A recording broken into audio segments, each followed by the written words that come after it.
the number one predictor for not just workplace happiness, but tenure and ultimate growth for an individual inside an organization. And so Hatchproof really sought to tap into that. And so sometimes we get that right. And I think all of us know when that's right, right? When we love going to work, when we have an amazing relationship with our manager, we know what that feels like. I think most of us also know when we don't have that. Think about a company that you've loved working for, and all of a sudden your manager changes and it changed your entire perspective on that company.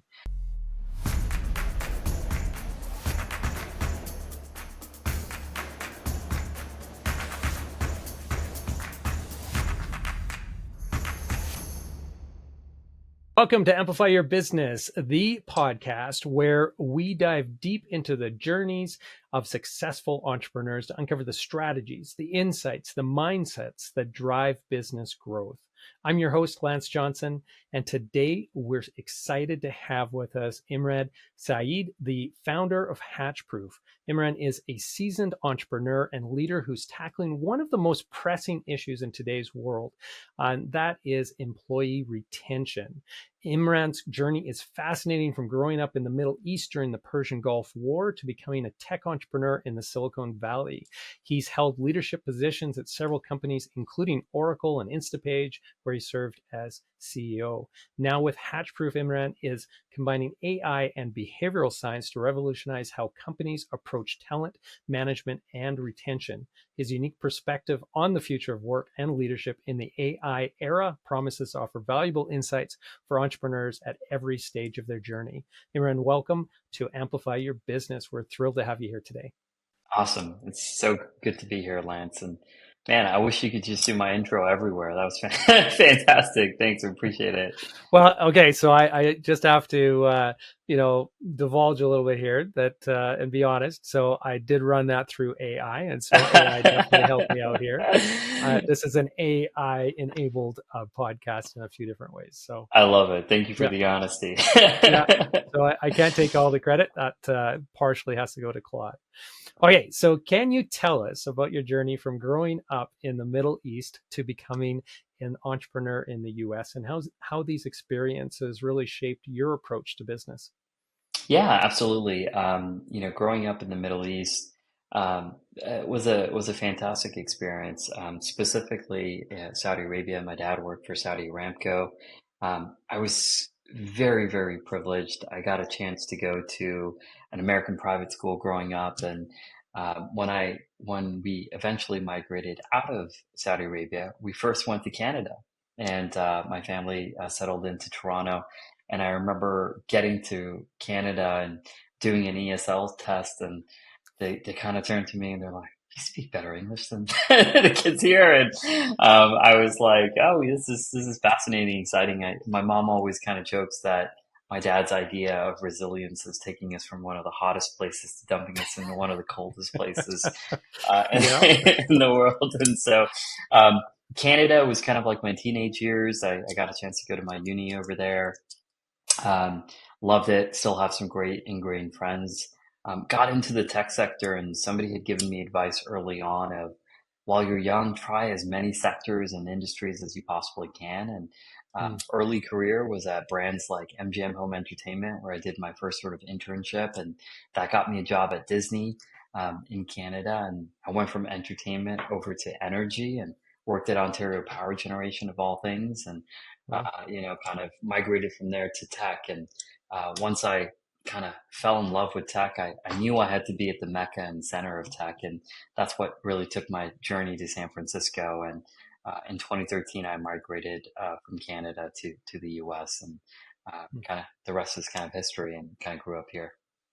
I love what you said about the resilience part of it, because I think somebody who moves countries at a young age, I think there is just naturally a lot of resilience that gets developed as they're trying to navigate different cultures, different languages, everything, right? Like you don't have that same support system that you had when you were growing up. And so is that what you would, I guess, hang your hat on as being one of the most critical reasons for your success, or is there other things that you would also maybe suggest would be big contributors to your success so far? Yeah, I think resilience is highly coveted. It's a very tough thing to kind of learn, right? It's you kind of have to go through experiences to actually develop some thick skin and some resilience. There's a chapter there where maybe from grade 4 to grade 8, I switched almost 5 different schools, Wow. right? As we were getting settled in, and if you think about that, and for those that have kids, like that's such an Yeah. important time to actually develop some deep relationships with different individuals and friends and community. And um, the fact that I had to kind of start over in these different places made me really adaptive to being able to talk, to being able to communicate really well. And I think it left me at a point where like my constant was change, and I became really open to embracing change. And so what I Mm. would add is like resilience is very important, but probably the skill I admire the most is somebody's ability to adapt to change. Yeah. And if I had to like zero in on one thing, it's probably adaptability, that I would attribute to sort of my success so far. Yeah, which makes sense. I mean, entrepreneurship, right? I mean, there is only one constant, and that is change, really, when it Yeah, comes to yeah, we business. call it pivots over here, but yeah, yeah, absolutely. Yeah, yeah, completely. Now, before we, had this opportunity to sit down, we had an earlier conversation, and we were talking a little bit about what it is that your company does, Mhm. and you at the time had mentioned that you gave me a stat. I think it was 80% of people stay or leave a company because of who they work for. So, how does Hatchproof's approach differ from traditional HR practices in addressing this retention challenge? Yeah, and I love that stat, and I had heard that for most of my career, and really sought out to validate it late last year as I was thinking through Hatchproof and what we're building. And the truth is, Lance, like we over-index on skill sets when we hire. Something that actually originated with Taylorism that led to a job analysis that led to how we think about resumes and job descriptions coming together is a construct of how we've been hiring over the last 100 years. It works for many, right? And especially if you think about industrial revolution or hiring for a labor market, you need repetitive skills, made a lot of sense. Hmm. But why you stay or leave a job really has to do with that relationship with the manager. In fact, we found our research told us it's the number one predictor for not just workplace happiness, but tenure, and ultimate growth for an individual inside an organization. And so Hatchproof really sought to tap into that. And so sometimes we get that right. And I think all of us know when that's right, right? When we love going to work, when we have an amazing relationship with our manager, we know what that feels like. I think most of us also know when we don't have that. Think about a company that you've loved working for, and all of a sudden your manager changes and it changed your entire perspective on that company. Yeah. We see that quite a bit as well. And so what's happened, right? It's like your connection isn't necessarily with the founder or senior leadership team, it's with that direct manager, and they're the most influential. And so at Hatchproof, we're looking for that alignment with that direct manager first. We do that using behavioral science, and we use assessments, and we can look at your digital footprint, but we also allow self-selection, and we figure out what uniquely makes you you. And Mm. we cover things like personalities, values, emotions, motives, etc., to kind of determine what that is. Once we figure that out, we also understand that for your manager, and then start to align those two. Now, don't get me wrong, skills are still important, right? If you hired me to be a nuclear operator and I had no idea what I was doing, chances are people would die. And you Yeah. should really know what you're doing before you jump into that role. But it's not everything, and it's definitely not what's going to predict tenure and happiness in the workplace. Especially in those types of functions and roles where you learn a lot more on the job from a skill set of what you do versus what you need to necessarily bring into that job from the get go. Mm. So I'm always curious why an entrepreneur starts a business, right?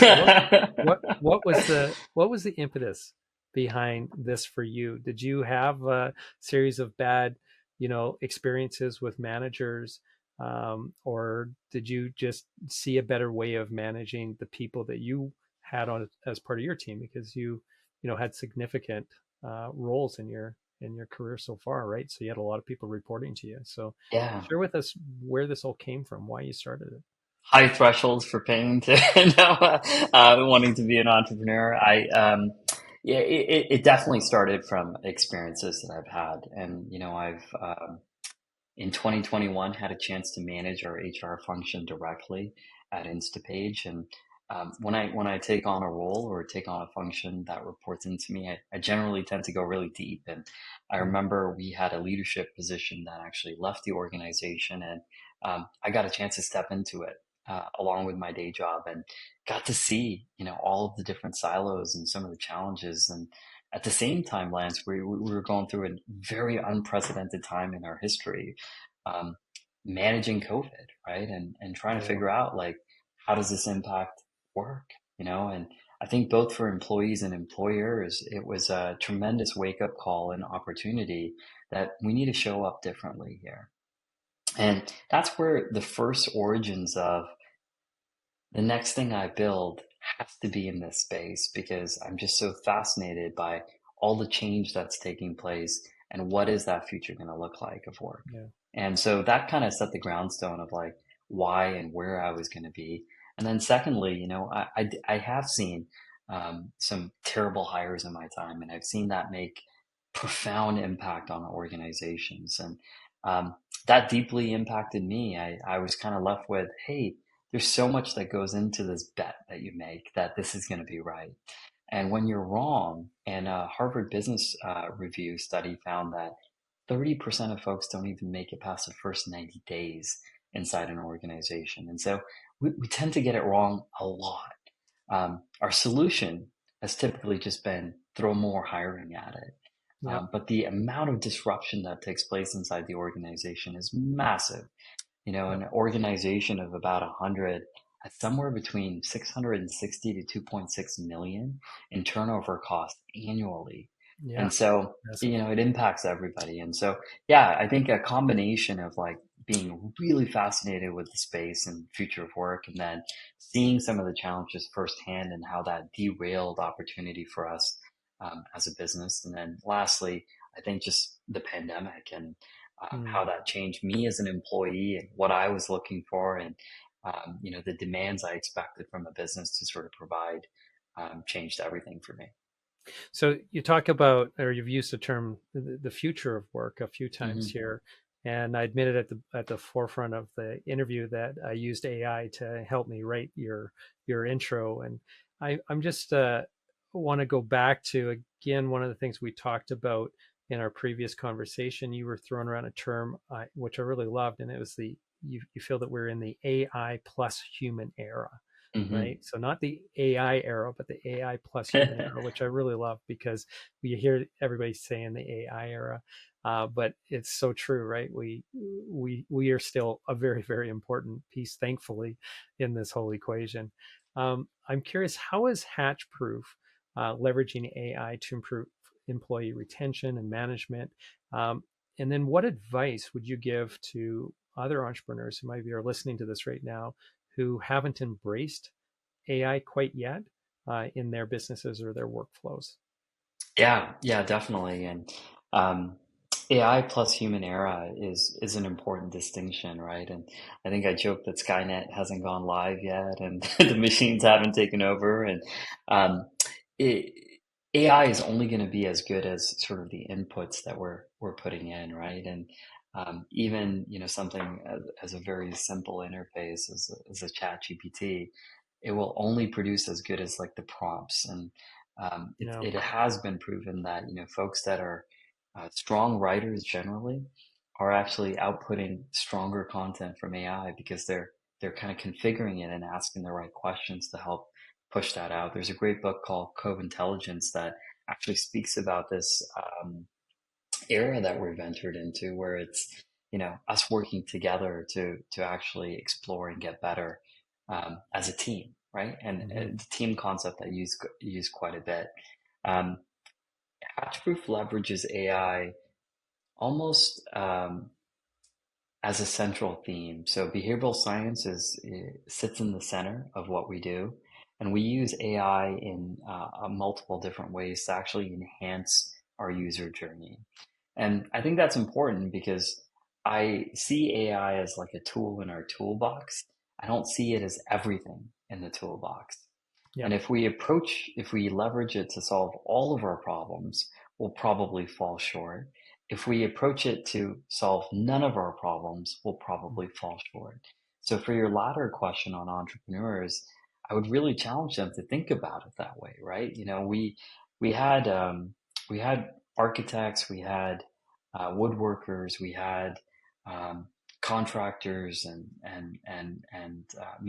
masonry folks before the advent of power tools. But can they do a lot more with power tools? Yeah, they can, Yeah. right?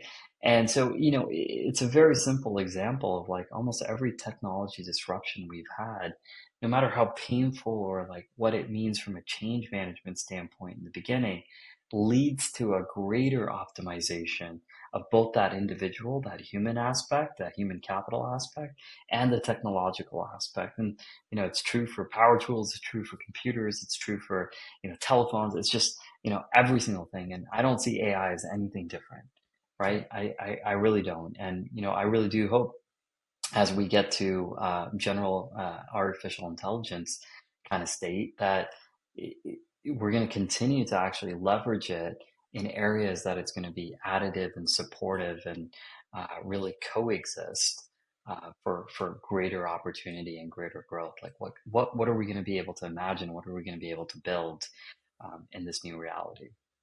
Now, I'd imagine though a lot of the businesses that you're working with right now, that must come up in conversation from time to time, where, in again in the context of retention, Yeah.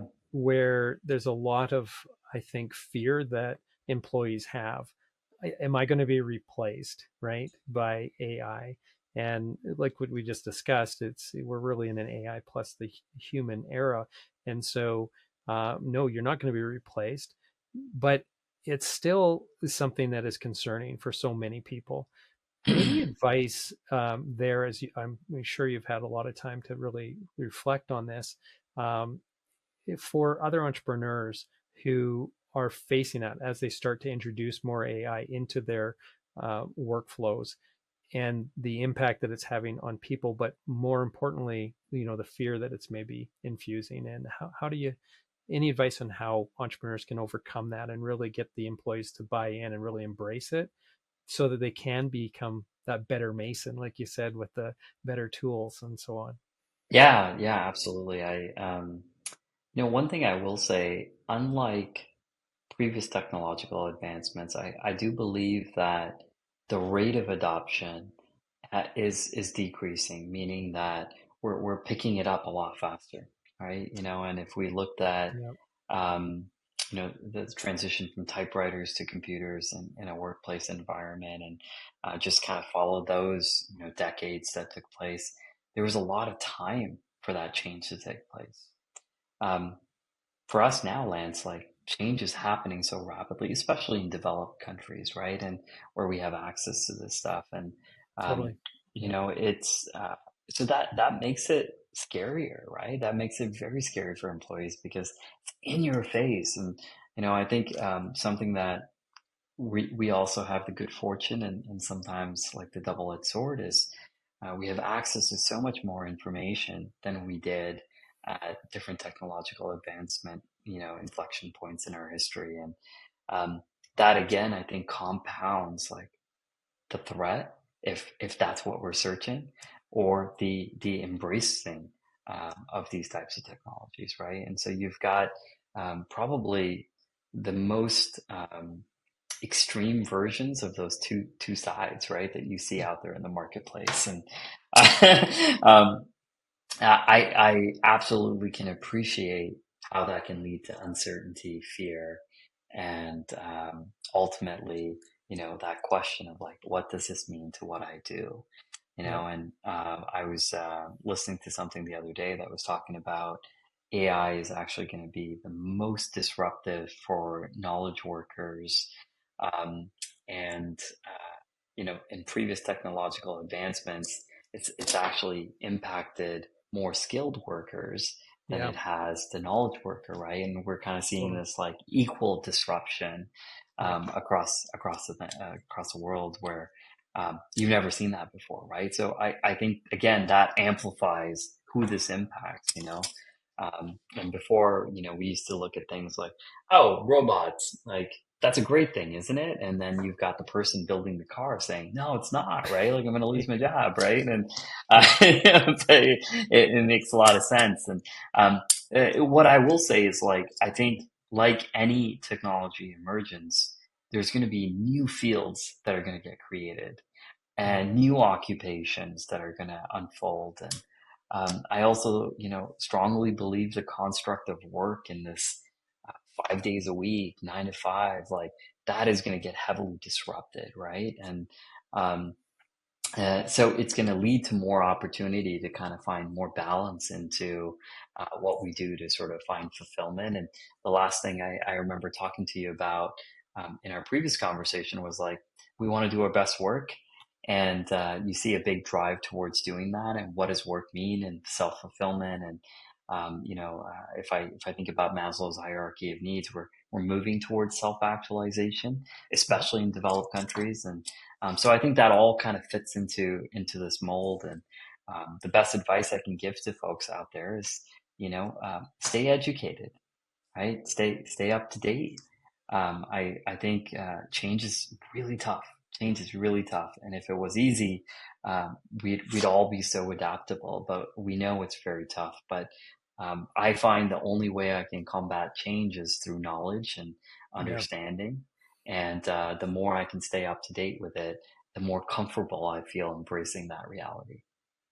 Man, I really love that quote as well, just in terms of knowledge being the way to combat change. It is so true. And I think right now with AI, it is just really resonates with me because I've invested a tremendous amount of time just trying to figure out, okay, so how do we evolve our business so that we can embrace it and not get left behind, basically, right? Because it is happening so quickly. And as a marketing agency, there are so many aspects of what we do that AI is actually pretty darn good at. And you can see the trajectory of it really dominating some of the effort that's going into that right now. Now, in terms of the creativity that's being applied, like it's just never going to quite outcompete the human, I don't think. But that's the thing is it is going to free up more time for us to be more thoughtful about the things that we are creating and the way that we deploy it for our clients. And that is the part that I think we really need to focus on as business owners, as entrepreneurs, is to look at the what else it'll enable us to do as opposed to looking at what is it replacing that's scaring us, because it's not about what's being replaced, it's about the time freedom that is being created that you can invest your energy into something else then that's going to drive even a greater value. And so for those who embrace, I really truly think that it's going to allow us to move up the value proposition a few steps. Like I really do think that if we do it right as business owners, we can probably extract more profitability out of the efforts that we're putting in because we can harness the value equation a little better.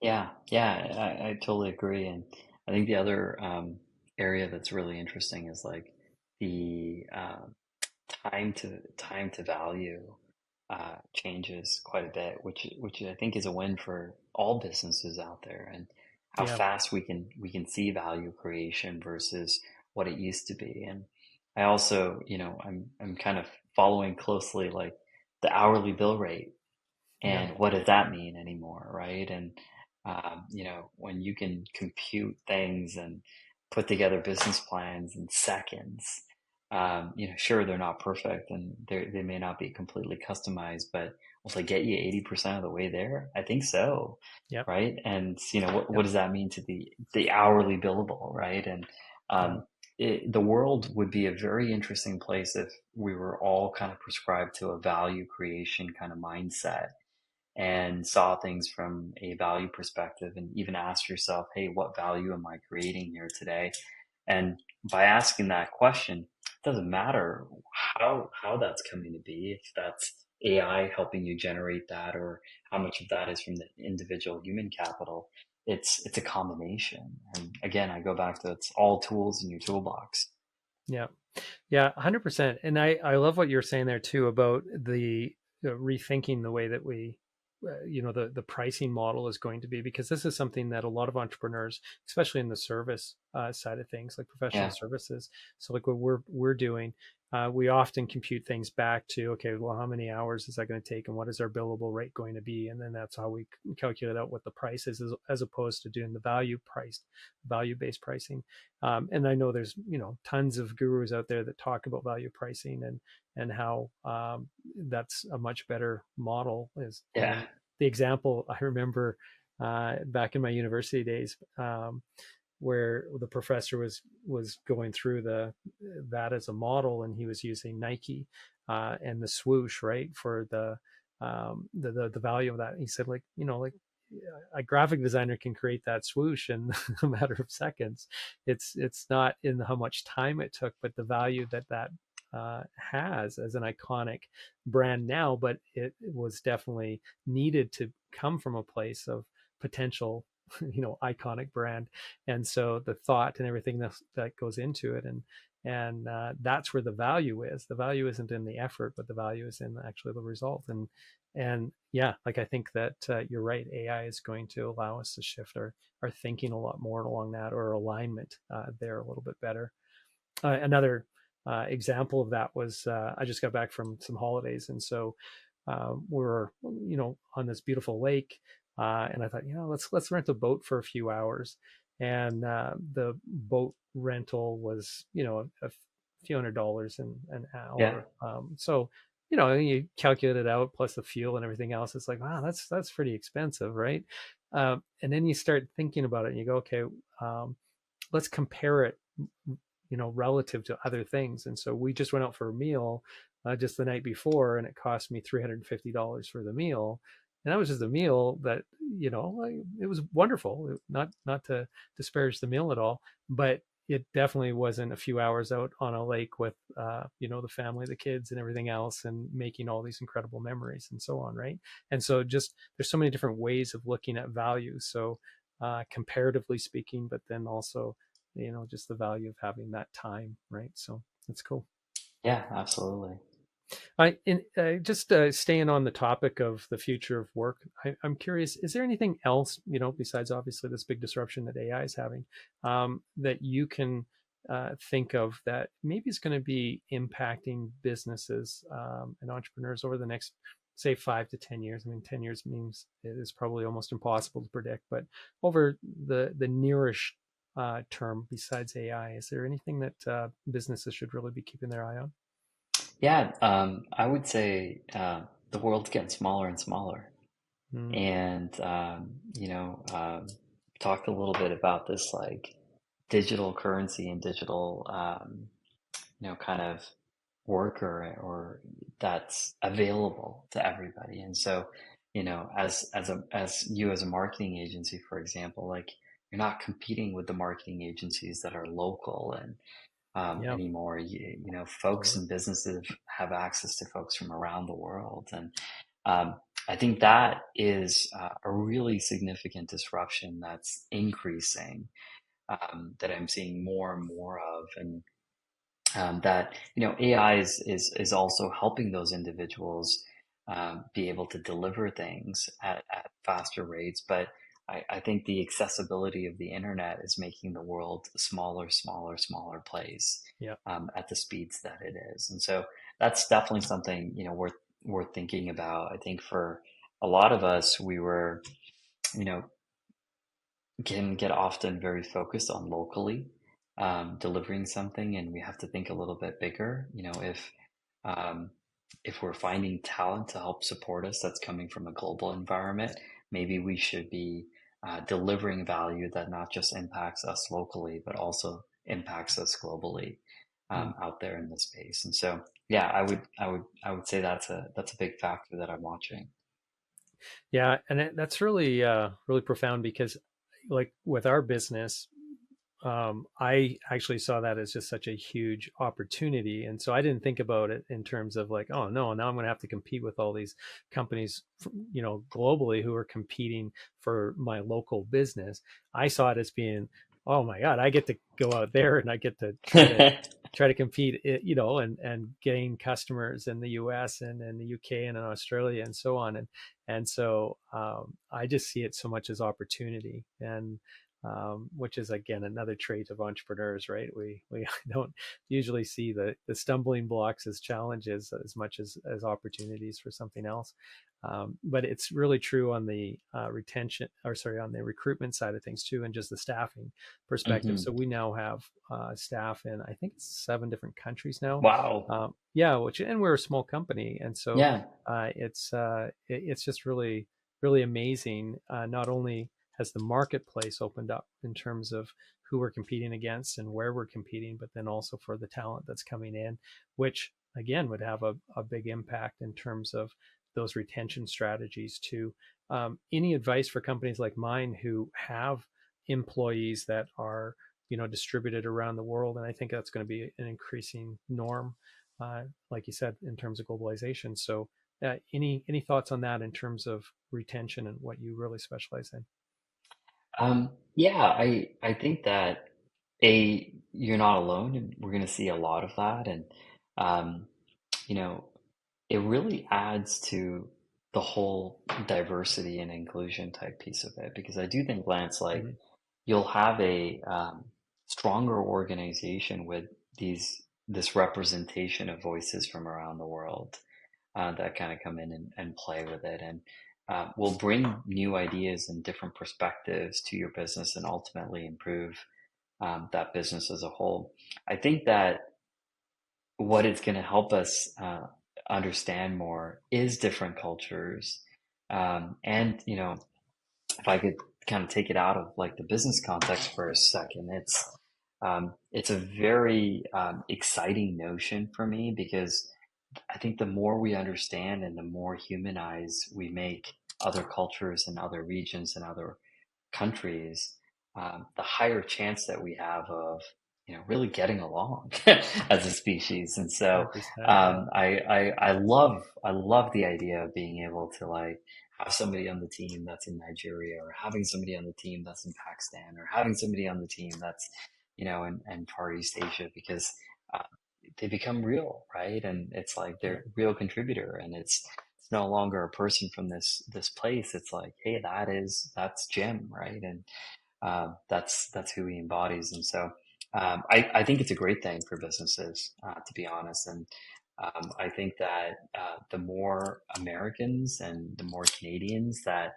actually are able to be our brand ambassadors out there in the world, and go work for a company in the UK or in Amsterdam, and it just it helps kind of humanizes and makes the world smaller. Still, right? It should happen on both sides of the front. Yeah. 100%.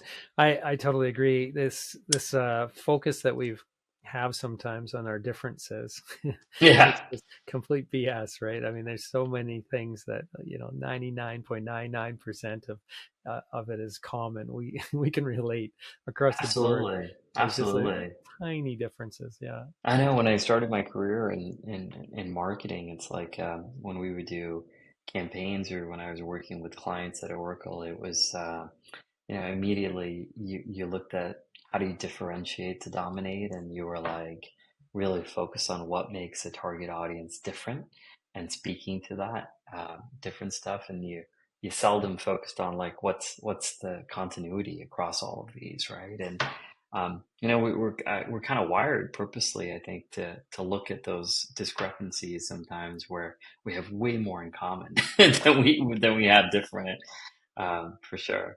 100%. Yeah. And if AI takes over, we should definitely unite before that happens. That's right. So what are the biggest challenges that you're facing as you're growing and building Hatchproof? And I'm just curious how you're addressing those challenges as well, just to give Yeah, listeners some insight. I think that one, you're expected to do a lot with very little. now, and Mm, I think AI kind of feeds into that. And yeah. Yeah. I think it was Instagram was the first company that I had heard of that hit $1 billion valuation with, I don't know, 14 people or something like that, right? Yeah. And when I was growing up, you would think like they're employing thousands and thousands of people. They've got glass towers all over the city, and Totally. it's really not the case anymore. And so you're seeing a lot more of a higher expectation coming out of a small group of people. And one of the things that's really interesting for us as a company is, and when I'm out there talking to venture capitalists as well, and they find it super interesting, is that I'm prescribed to the Dunbar number. And if you're not familiar, it's Dunbar's um, a professor, and he basically looked at tribes and societies, and had a magic number of like 150, saying that a tribe to really work in a fashion of complete sort of autonomy, unison, like the magic number was 150. And he kind of related that to organizations. Um, and, everybody has a role to play in that tribe, right? You're a hunter, you're a gatherer, and you had a specific function. And an organization of 150 or less, everybody's name, everybody has a purpose, everybody, and once you start to kind of branch out from that, it gets bigger, right? And those controls kind of go away. And don't get me wrong, there's a ton of successful businesses that do that really well, and you've got management layers, and you've got a chain of command, and you're able to disseminate and stuff. But one of the things that we put out there, Lance, that's a bit quirky, and also really highly motivating and strategic for us, is like, I've said, hey, I prescribe to this Dunbar number, and I don't want to build a company larger than 150 people. Mm, And what it does is it really forces me to really think about the roles I want to bring into that organization, and ask myself, do I essentially need it? Is there anybody in the organization that can actually fill it? And every person has a really distinct function. And it's not just hiring for the sake of hiring, and growing for the sake of growth. And it's very purposefully built. And so I'm never, I think if you ask somebody who hasn't managed hundreds of people, they may love the idea of managing hundreds of people, but if you ask somebody who's done it, it's leading people is a fantastic journey, and fantastic opportunity.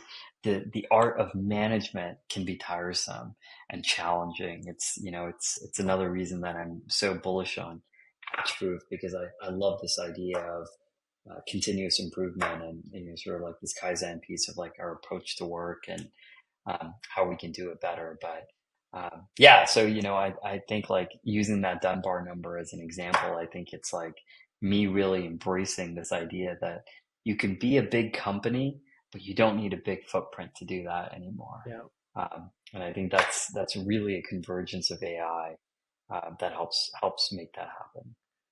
Yeah. And I love the imposition of artificial constraints, right? Like it's just Yeah, really really interesting when you apply that principle to just about any aspect. I think of anybody's work, if you can insert some sort of artificial constraint, the creativity that comes from that, and the innovation, it's just it's mind-boggling, right? Like you can overcome some pretty significant things. And in our business, uh, we like just about every role, we're actually going through that right now and trying to identify where we can apply some constraints that would force some better creativity. Because the problem with, I think, a lot of businesses, ours included, is that as we do things, year after year after year within each one of the functions, we start to slowly fall into a little bit of a slump of innovation, right? We just aren't innovating the way that we once did, especially as we've been growing. And so, by you having a universal, Dunbar number of 150, that's just really interesting in the way. you think about growing the company, in what direction. And like you said, just there has to be a real significant purpose to that position. It's not just, okay, we're starting to get, a little taxed over in this area, so let's add another one of these, another body doing the same function. It's like, maybe we can't. Yeah, yeah. Yeah, And we kind of we default to that. Let's just throw another body at it yeah, quite often. And yeah, this constraint helps me um, really think through like the folks that are in the org, but then also really helps develop the individuals in the org. yeah, And you spend a lot more time into taking somebody's career aspirations much further. And I think you create a much more rounded individual. And so, yeah, it's interesting. I think constraints are, we don't talk about constraints enough, right? Because as entrepreneurs, we're all about the glass is half full, right? And, yeah, um, if you're a mystic, the glass is half full of air and half full of water, right? There isn't even any negative energy in the glass whatsoever. But if you're using constraints on just even your physical body, it's this is how much my intake is going to be of this. And, yeah, it does end up producing a much more optimized physical presence, and I think the same is true for organizational presence. yeah. So we're starting to run out of time, but I want to just ask you one last question. That is there any advice that you would give our audience, as you've been growing the business, as you've led other big teams and helped grow other businesses, and as you talk to so many other businesses that you're helping right now with Hatchproof, any, parting words of wisdom or advice that you would give for aspiring entrepreneurs or those who are aspiring to really grow a substantial business? Yeah, I think that one of the things that I've been thinking a lot about is courage. Mm, And I think as entrepreneurs, we need to have a lot of courage. And um, courage is not for the faint of heart. It's definitely very, very scary and very, very challenging. And I think leading with courage and helping others kind of find their courage is a role that the entrepreneurs need to play.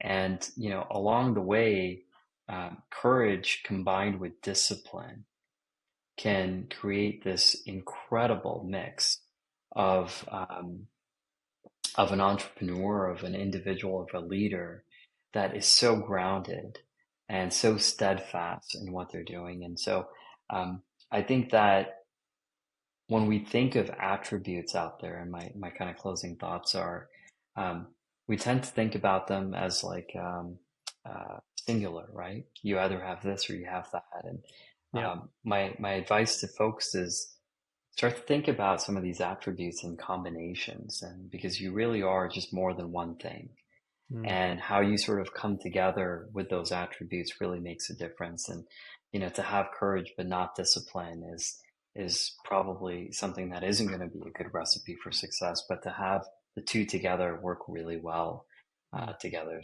to take you towards a cause. And so I'm sure there's a lot of folks out there that probably wake up every morning with some imposter syndrome of like, should I be doing this? Should I not be doing this? And really stay steadfast, because you're more than just one thing.